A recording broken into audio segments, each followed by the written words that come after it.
Welcome to Holly's Quiet Harbor.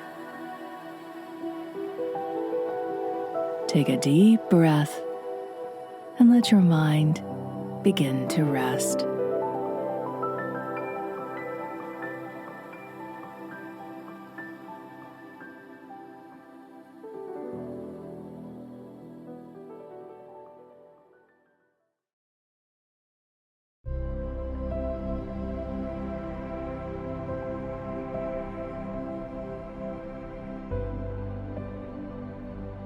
Far above the places you know, above cities and quiet roads, above rivers and rooftops, there floats a post office unlike any other. It doesn't belong to any one country. It's not marked on any map, and no one arrives there by accident. The floating post office drifts slowly through a soft, endless sky.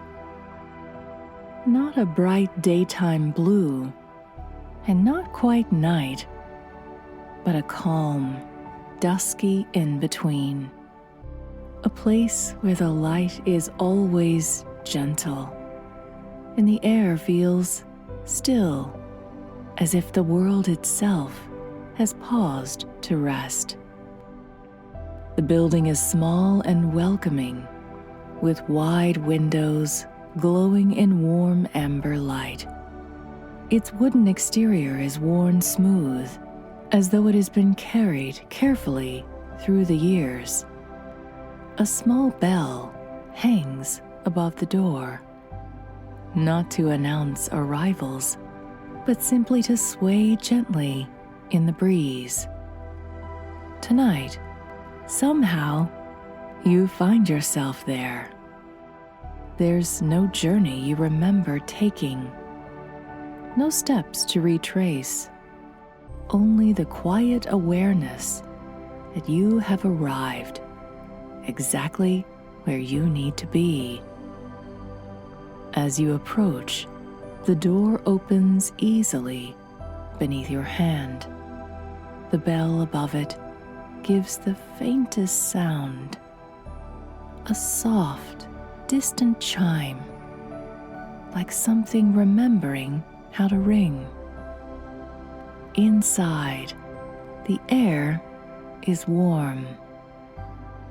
Not warm in a way that feels heavy, but in a way that gently settles around you, like a blanket you didn't realize you needed.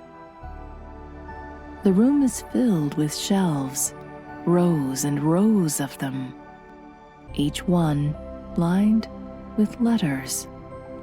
Some are sealed in envelopes of every imaginable kind: thick paper, thin paper, textured, smooth. Some are tied with string. Some are folded simply, as if written quickly, but with care. Others are placed in small boxes or tucked into bundles. There is no sense of clutter, no rush. Everything is arranged with a quiet kind of intention. A soft light glows from small lamps placed throughout the room, casting gentle shadows that seem to move slowly, like breathing. Somewhere nearby, you hear a faint scratch of a pen on paper. You follow the sound, unhurried, until you see a long wooden desk near one of the windows. Behind it sits a person, though person feels almost too small a word for them. They are not old and not young. Their presence is calm, steady. Their movements slow and certain, as though they have all the time they could ever need. They look up as you approach, and their expression softens into something like recognition. Not surprise, not curiosity, just welcome. "You're right on time," they say gently. Their voice is quiet, but it seems to settle into the space around you as if it belongs there. You realize in that moment that there is no expectation placed on you here, no task waiting, no explanation required. Still, they gesture toward the shelves. "These are letters that were never sent," they explain.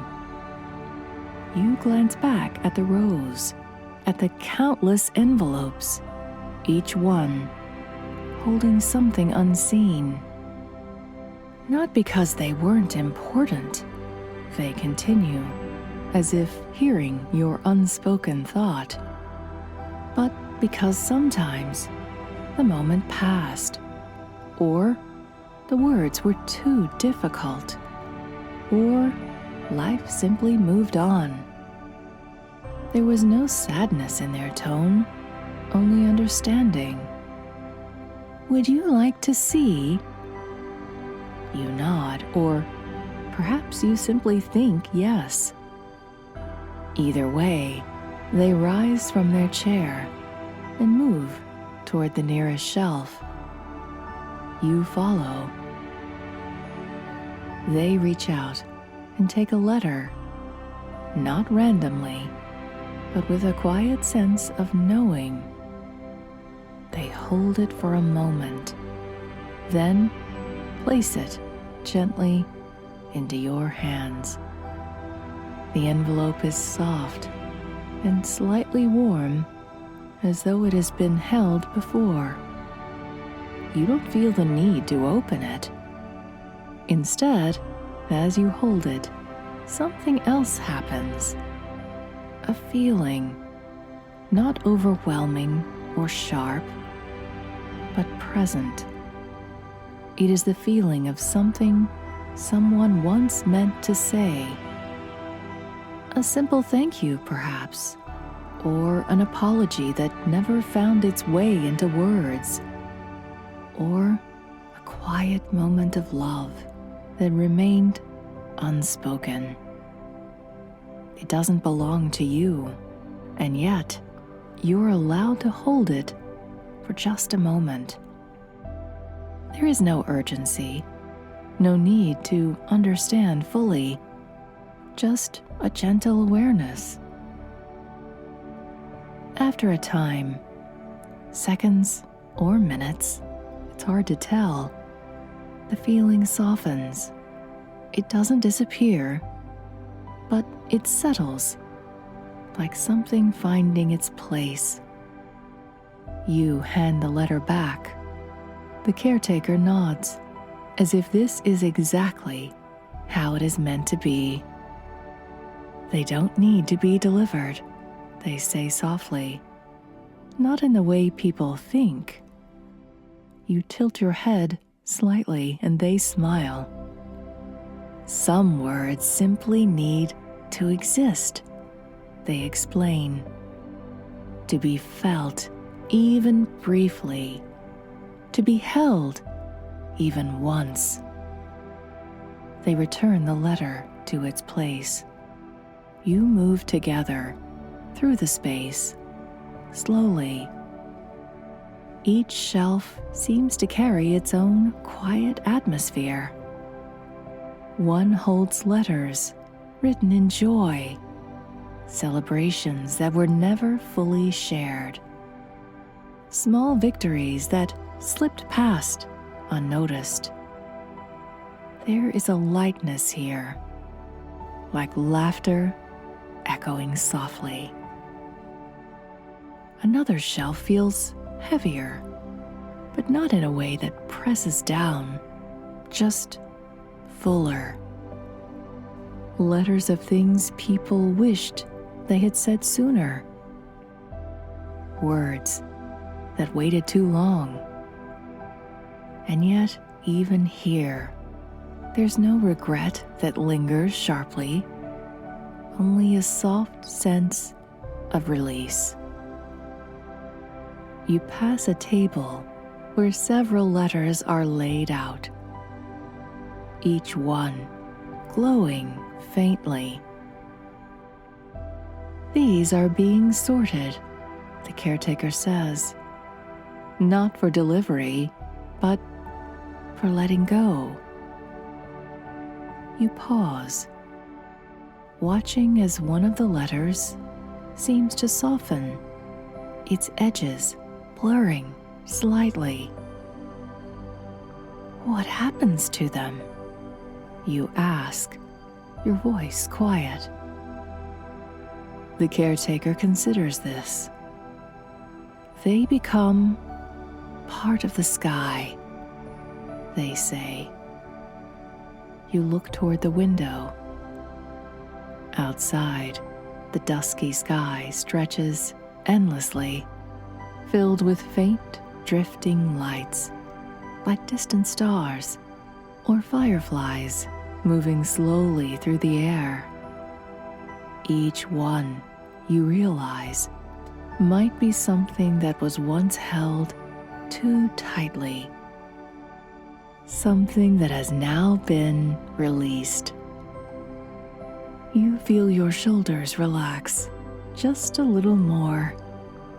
The caretaker gestures toward another area, a small alcove with a few chairs and a low table. This is where people sometimes sit, they say, if they need to rest. You move there, easing into one of the chairs. It's softer than you expected, supporting you gently without asking anything in return.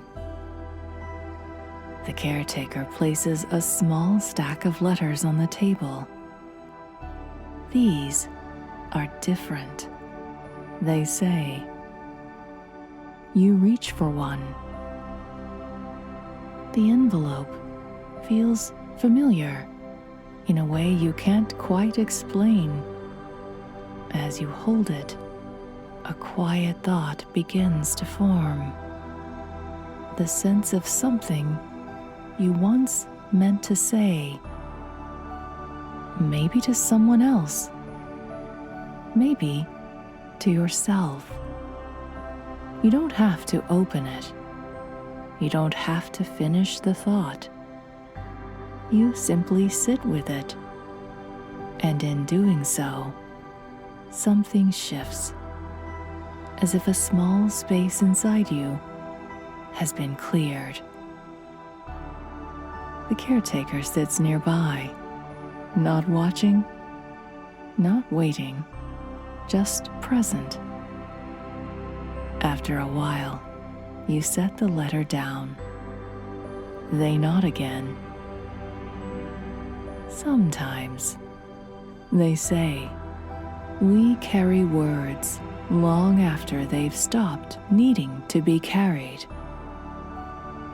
You let that settle. The room feels even quieter now, or perhaps you've simply grown more attuned to its stillness. In the distance, you hear a soft mechanical hum.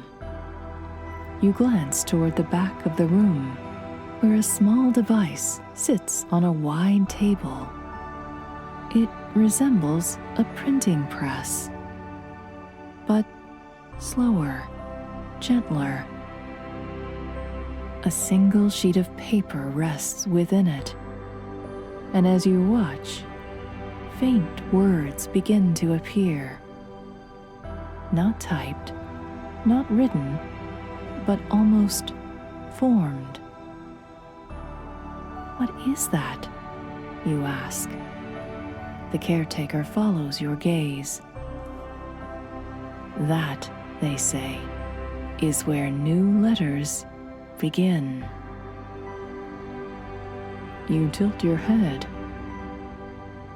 Not letters that will be sent, they clarify, but letters that need to be written. You feel something soften again. Would you like to try? There is no pressure in the question. You find yourself standing, moving toward the device. A blank sheet is placed before you. A pen rests nearby. You sit. For a moment, nothing comes, and that's all right. The caretaker has already stepped back, giving you space. Not leaving, just allowing. You hold the pen. There is no expectation of eloquence, no need for perfection. Just whatever is there. Slowly, you begin. Maybe it's a few words, a fragment of a thought, something you've carried quietly for a long time. You write without rushing, without editing, without needing it to become anything more than it is. The room seems to hold the silence around you, steady and calm. When you finish, or when you feel done, even if it isn't complete, you set the pen down. The caretaker returns. They don't read the letter. They don't need to. Instead, they gently lift the page and place it into the device. There's a soft hum, a glow, and then the letter begins to change. The ink softens, the edges blur, until slowly it becomes something else entirely. A small, warm light. The caretaker lifts it carefully and carries it to the window. They open it just enough for the air to slip through. And then, with a gentle motion, they release the light into the sky. You watch as it drifts outward, joining the others. There's no loss in this moment, only space. The caretaker closes the window and turns back to you. "Well done," they say quietly. You don't feel proud in the usual sense, but you do feel lighter. You return to the chair for a while longer. The room continues its slow, steady rhythm. Letters resting, lights drifting, silence holding everything gently in place. At some point, you notice the door again. Not in a way that calls you, but in a way that simply reminds you that it's there. The caretaker follows your gaze. "You don't have to leave yet," they say. And you realize they mean it. Time doesn't move here the way it does elsewhere. You could stay, but you also feel something else. A quiet readiness. Not urgency or reluctance. Just a sense that you've taken what you needed. You stand. The caretaker walks with you to the door.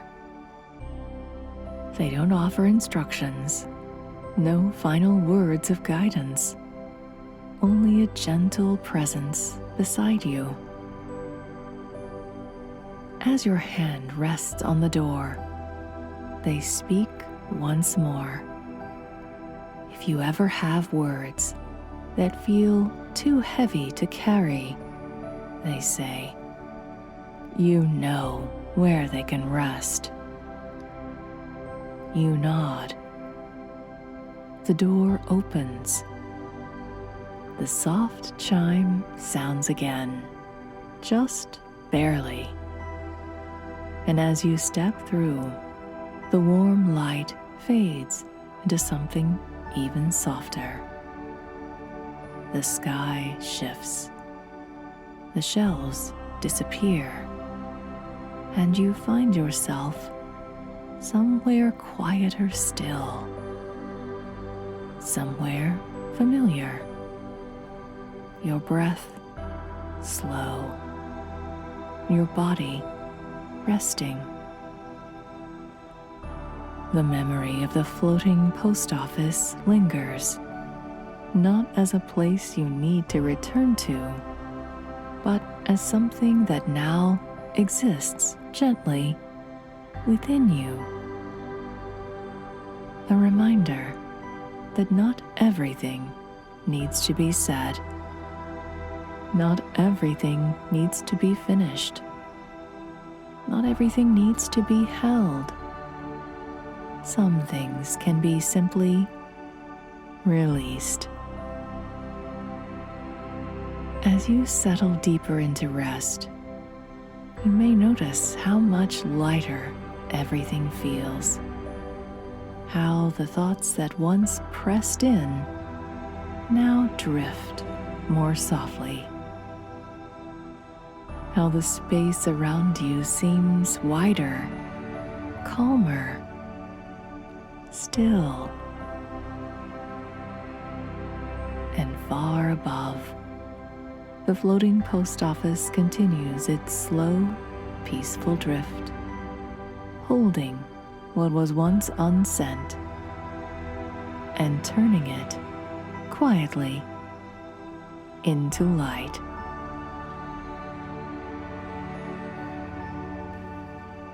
Good night.